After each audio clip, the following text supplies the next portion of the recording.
YouTube, Dailymotion, Facebook, and Tumblr fans. What's going on? My name is Midnight Strike 3625, welcoming you back to your weekly verses. Now, I took a week off last week due to finals, but now that my semester is over, I am free to do as many things as I want without fear of actually overdoing it and kind of letting my schoolwork slide. So you will see a double verses week next week, so I'm actually going to be producing 3 verses episodes. This one, and then the 2 from next week, which I'll actually have more details on in my Facebook a little bit later. So for those of you who are wondering who haven't exactly read the title down below, today we are actually going to be comparing 2 critically acclaimed and revered albums from the progressive metal band Dream Theater, Images and Words and Metropolis Part 2. Now the only reason why I'm actually comparing the two is because Images and Words has a song on it, probably my favorite song, entitled Metropolis 1, Miracle and a Sleeper, or Metropolis Part 1 per se, but this is the first part of a song that would actually go on to inspire an entire album in 1999, but originally not a lot of people know about this, but Metropolis Part 2 was actually supposed to be a song, an instrumental, moreover, on the Falling Into Infinity demos of 1997, but they decided to flesh it out and give it some lyrics, give it some crisp production, and actually produce it into its own album. They must have had tons of different ideas because Metropolis is probably the most complex album they've ever done.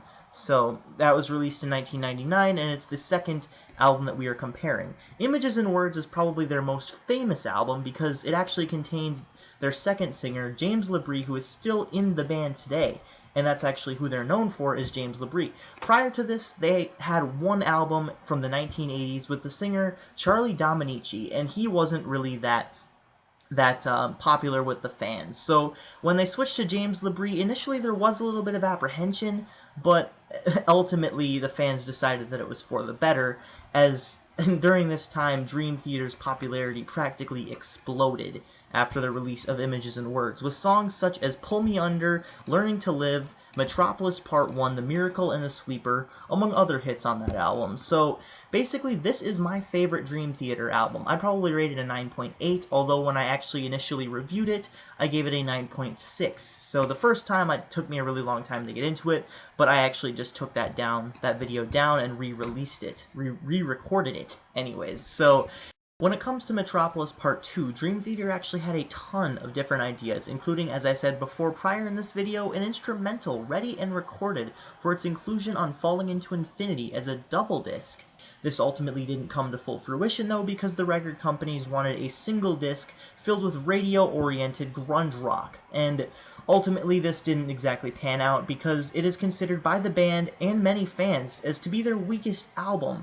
I personally don't agree, but I can't really name one of their weakest albums because I haven't listened to their entire discography.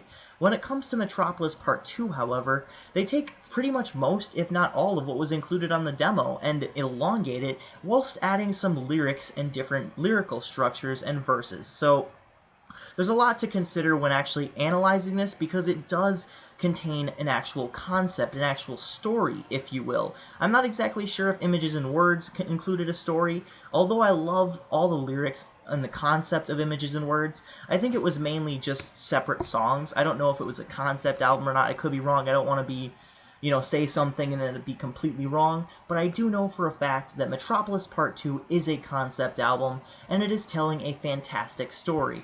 Now, I don't necessarily like concept albums usually, because what happens most of the times is the musicians like to focus more on the story and not enough on the music or the actual lyricism. However, this and Operation Mindcrime are probably my 2 favorite concept albums, if not probably mostly the only 2 that I actually like. So when it actually comes down to it, this is a very intuitive album, a very unique album, and actually uses a lot of what was in Metropolis Part 1. You'll find different lyrical bits, different samples, different sounds, and different guitar structures that were actually included in Metropolis Part 1, The Miracle and the Sleeper, and it keeps this just fresh yet familiar sound to it, and it's a very, very unique album. So when it comes down to it though, it doesn't have a lot of variety. Most of the song structures and the song, just the tempo and the general tone and the feel of the songs are largely the same. So While Images and Words actually strives on variety and a crisp, audible production value, this one, Metropolis Part 2, relies mainly on storytelling in more of a slower tempo song, and while all these songs flow together, some of the songs, and if not most, are just really soft. I mean, it's just really weird to hear Dream Theater not really put too much effort into the songs in terms of variety of sounds, but again, I guess they were telling a story, so they were really kind of restricted in that nature. Although I do really love Metropolis Part 2, one of my favorite Dream Theater albums, if not my second favorite or third favorite Dream Theater album, Images and Words definitely takes the cake for me in this comparison. So, what do you guys think? Images and Words or Metropolis Part 2? Two of Dream Theater's most revered, critically acclaimed albums, now compared for your guys' viewing pleasure.